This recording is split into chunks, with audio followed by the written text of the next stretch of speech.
Hello, world. Richard Carver here on day 151 of sobriety after I spent 20 entire years of my life high. How you doing out there? Thanks for tuning in. Today I got up and did not get enough sleep. Did some things around the house and finally fell back asleep around the afternoon. Got a 1 or 2 hour nap in there. Once I woke up after that, life was good. Felt strong. Felt like I had my brain back. I also had a lot of strong coffee right after that. Coffee, coffee's nice. I like coffee. I've got a coffee machine. I'll make it and stuff like that. But I also been on a dry crystal coffee fix, like dehydrated coffee. Is that what it is? Where it's just in a jar. You just spoon it out. I love that kind. I got no issues with that. And so that's the type of coffee I had today.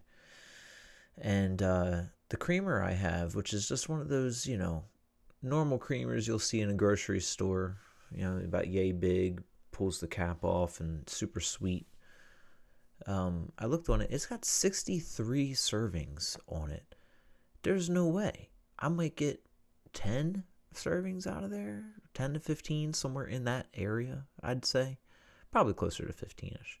But 63 is wild. It kind of feels like the same thing that they do on the spray cans of oil, like on Pam, when you look at it and it has hundreds and hundreds of uses just to be able to say it's 0 calories and 0 grams of fat. So yeah, either way, I still used that creamer.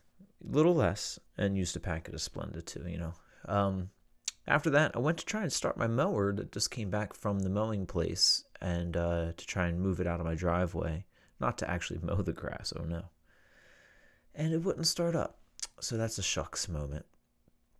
After that, there's a lot of action in the paintball park directly behind my house today. And so I went and I walked back in that direction just to see, how close they're encroaching on the property line. And that just goes to make me feel not the best. So they weren't, over the property line, but there's a lot of different bunkers that are now closer to the property line that the deal with the paintball park said they would never bring so close. So it's just a thorn in the side type of thing. But decided to leave that there and make the most of the day. So I went over to the lake, had a great walk, and I streamed a lot of it and had just awesome conversations with a few people on there, including Kate, a guy named Liam, and a guy named Tony. Those were wonderful. I also saw I believe Hot Wang was on there as well. Saw him on there. And a few other followers from the channel popped in to say hi. And it was just great to see everybody. Really deep, great conversations. Learned a lot. Got to just be with some people while I took a long 3.5 mile walk around the lake down to town. Got to see the town hopping, bustling. From there, I walked out to the river, walked along the river for a while, even ran into a neighbor, met them. And walked all the way back home on the road, and that was even nice too. Stopped by the cemetery, looked in through that some, got back, and man, I made myself a wild feast. I had all kinds of good stuff, y'all. I chopped up a whole bag of apples, right? I simmered that on the stove, had some nice I didn't put any sugar in there, just a lot of cinnamon, brought them down, and made some like mushy apples type of thing. Hot apples, they were good. Had some sweet potatoes that I put into the oven, and they were wonderful, and I spread them out, made kind of a bed of sweet potato instead of rice, and then I had cooked up tofu with some tikka masala sauce, so it was nice Indian flavors, mixed some curry powder in, just a light amount of Parmesan Romano cheese as well, just to give it some texture stuff. Oh, man, fire dinner, yo. It was tip top. From there, kind of chilled out for a little while. Watched a little bit of that 60 Days In show, which I have some feelings about. I don't agree with our current prison system. The privatized prison system, I think, is a terrible thing. I believe in rehabilitation and trying to always see the best in people. I know that a lot of terribleness happens in the world. And there's got to be some type of answer and accountability for that type of terribleness that happens and the people that do those terrible things, but I do believe more in rehabilitation rather than the penal system. I just feel like it's a little bit too heavy into the penalized, and the penalties are just so extreme that sometimes I feel like the rehabilitation that could have been reached is missed. But I'm not in charge of those decisions, and I would have a better angle if I could speak on it and was like more in that world. But I do have two uncles that spent time in there, and one of them, when I say spent time, it was wild. 35 years in prison. He was is one of my closest uncles, and we talked every Sunday. He's a great person. Practiced law while he was in there. Became a lawyer, and was a vegetarian. Did yoga in there. Real smart dude. Read a lot of books. He's a veteran, and it wasn't like he murdered anybody. He did do wrong. And 35 years is just a long period of time. I mean, he lost his love of his life, his wife, to cancer, missed his children growing up. Some big prices to pay. And just wish there was a better way to rehabilitate. So I don't love supporting shows like 60 Days In because often it's pretty harsh what you see. And it just kind of activates some sense of sadness and helplessness when I watch it because I would like to do something. But it's also an interesting window into a world that is a hard place to see if you don't have something like that show 60 Days In, because it's kind of like a behind the scenes camera type of show, So I've been watching that a little bit, and I actually put it on and I walked a little longer on the treadmill, got another mile under, and I might do more. Right now it's 1 a.m., coming up on 1:10 a.m. We'll see what happens. But for now, I want to jump into a couple questions on the Book of If before we jump off of here for the night. Let's throw some questions out to me and to you guys out there. If you're watching this stream afterwards, I'd love to hear what some of your answers are and to get to know you all a little bit better as well. It's a really interesting thing that we've been doing lately is reading through this Book of If. We're on page... Let's see. I think page 20. Yeah, we're on 19 or 20. 19, yeah. Maybe even bottom of 18. But either way, we're making our way through. And there are... how many pages? 129 pages. So we're going to get into this series of things and, just at the end of the stream, just answer some of these questions. So let's see. If you could have one person alive today call you for advice, who would you want it to be? Call me for advice? I would call my mom if she were alive still today and ask her for advice, or just be able to talk with my mom. I would love that. I miss my mom a lot. She and I were really close growing up, and even talking about her in this split second makes me feel more like myself and more connected with me in my past. What a wonderful, wonderful woman she was, and is in memory. Cora Lee. But if one person alive today would call me for advice on what? This is an odd question, I feel like a lot of the people that I know, we all kind of give each other advice. I think that I can have some okay advice, I would hope. So it would have to be somebody I don't know, which is already kind of odd. Like, why would they be calling me? Oh, this is a fun answer. You know who? The showrunner, which unfortunately I forget his name, but there's a particular showrunner that runs Star Trek right now. He has destroyed Star Trek. Absolutely, single-handedly made it completely unlike what it actually is. And I would love to speak with him and give him advice on how to bring the show back from the dead, and how to make it a show from the heart again, because they tried to make it into some action crazy thing with a whole bunch of fighting and stuff, but the whole purpose of Star Trek was always to try and solve things with the pen. The whole a sword is not a pen is mightier than the sword. That was always the aspect of Star Trek from Next Gen on. Next Gen, DS9 and Voyager for sure, and some Enterprise.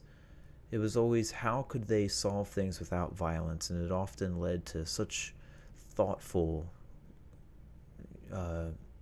resolutions, and I miss that so much because now it's just explosions and people punching each other in the face and killing off characters. Star Trek is woefully it just went woefully downhill, and it's just a shadow of its own self. So I would have, with Kurtzman, Kurtzman, I would have him call me for advice, and we would talk Star Trek.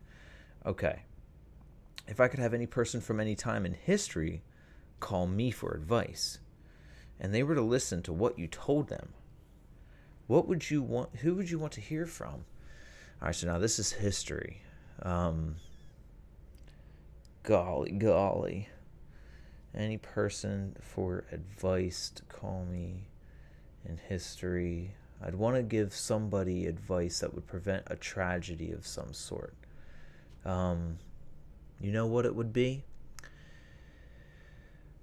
This really happened. There was a person in charge of intelligence that was plugged into Afghanistan, Al Qaeda, all of that stuff at the time, and they were sounding the alarm of a possible terror attack around September 11 time, and I would somehow give them advice that what they were sounding the alarm on would have to be so much more extreme, exhaust every single publication, every news source, everything possible to try and prevent those attacks, because not only was it the worst terror attack on soil in United States history, it fundamentally changed the direction of our country.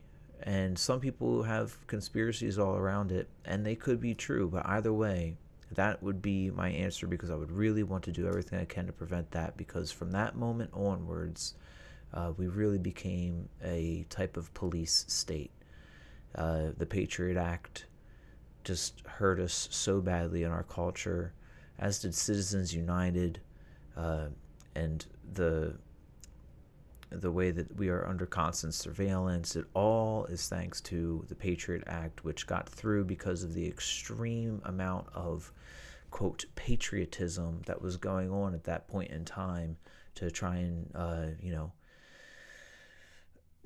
protect our country, which you can understand in certain ways, but the Patriot Act really was just a slosh of ways to really take away the rights of the citizens. So I think that would be my answer there. Unfortunately, I don't remember the guy's name. He was in the government, though, and there was somebody sounding the alarm on that.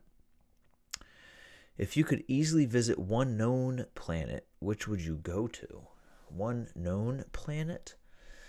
Well, just recently they discovered that planet that had biosignatures that could only be giving off of a methane type gas, which the only way that gas gives off is from a great abundance of life, different types of bacterial life and such. It was just discovered from the James Webb Telescope a few weeks back.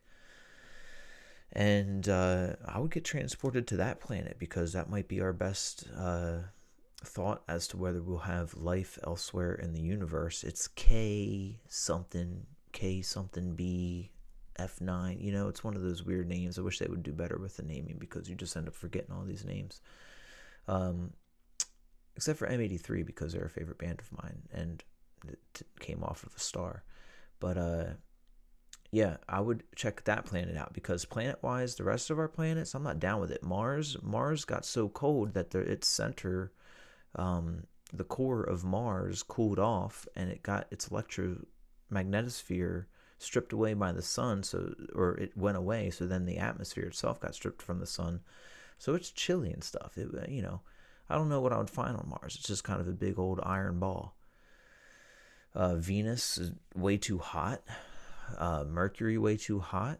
All the other ones are crazy. The planets in our solar system are crazy town. Jupiter's so gigantic, it's a failed sun. That really we wouldn't be here without Jupiter because of the amount of space debris it sucked into it and protected our area from. Saturn's like a big old storm place as well that has a pentagon shaped pole, which is a wild thing. Uranus is cold as heck, so is Neptune, and they like rain diamonds or something like that. And I guess that's the last ones because Pluto is a protoplanet. It's a dwarf planet, so it's not really even a planet. I think its moon is almost the same size of it or something. So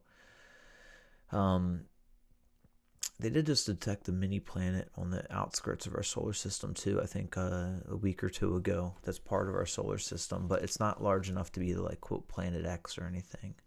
It's like a mini planet.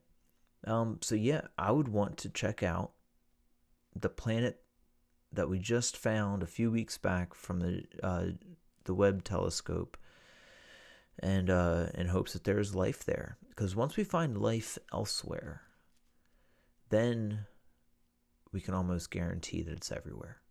And I think that's a really profound thing to think of, just the amount of life that could be teeming in the universe. But right now, to think that it's just contained here is an equally mind-boggling thought experiment.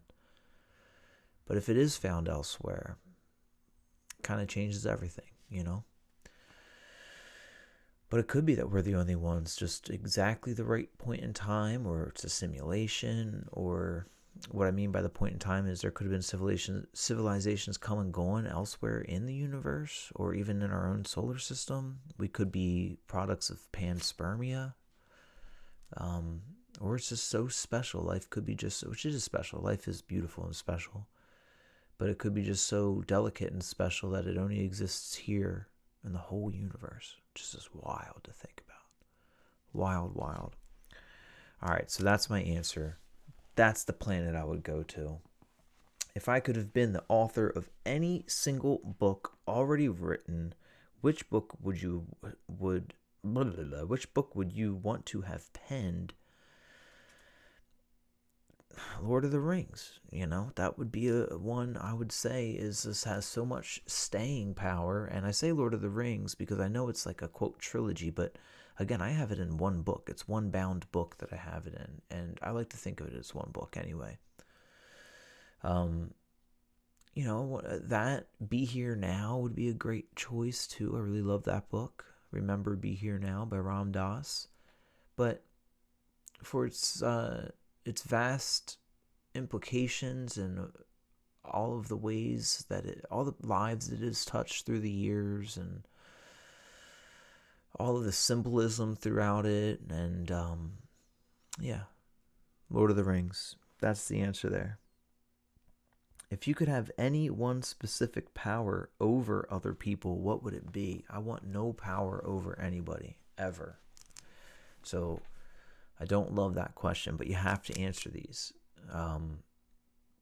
So I don't love this question at all. A specific power over other people.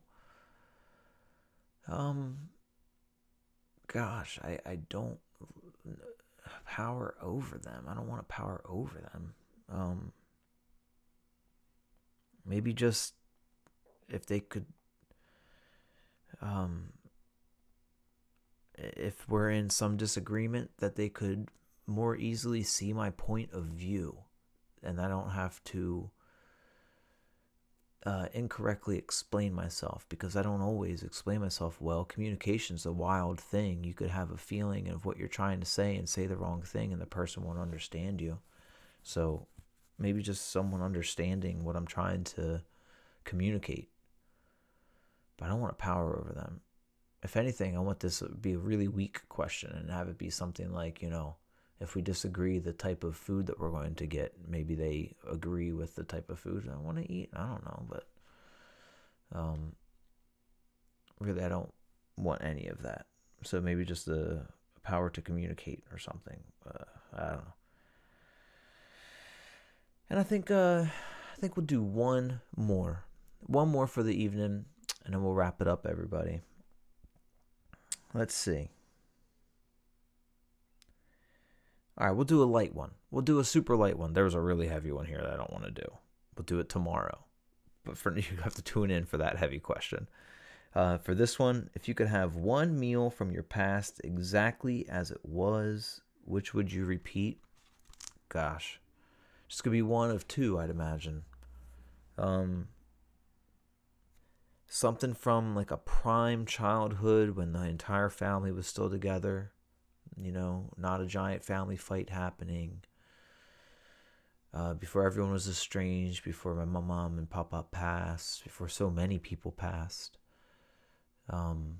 Probably one of our Thanksgivings that we used to have. I mean, we would have some giant ones, 30, 40 people sometimes, multiple tables, multiple levels. There's a couple wild ones, and probably one of those because you never quite know how amazing it is until you're here now. But and all my family would be there.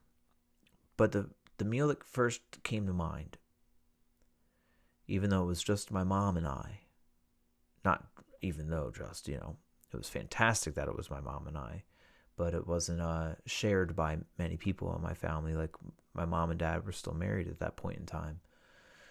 But we did get my dad some dessert from this place. My mom and I, for her 50th birthday, we went to New York City to Gordon Ramsay's The London.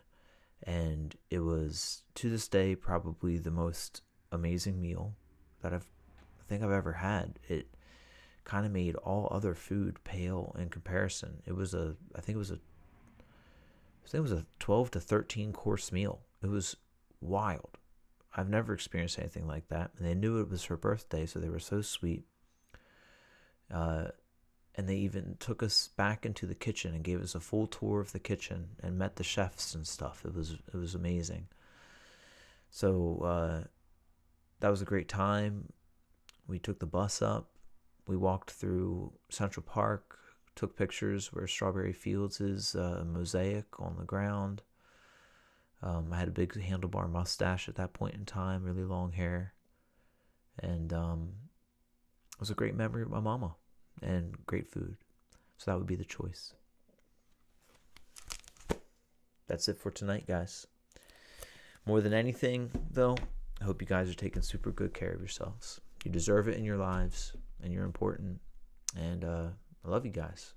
So on that, peace and love. Sleep well. I'll see you tomorrow. I'll be streaming live band karaoke at 9 p.m. Eastern. Take care, everybody.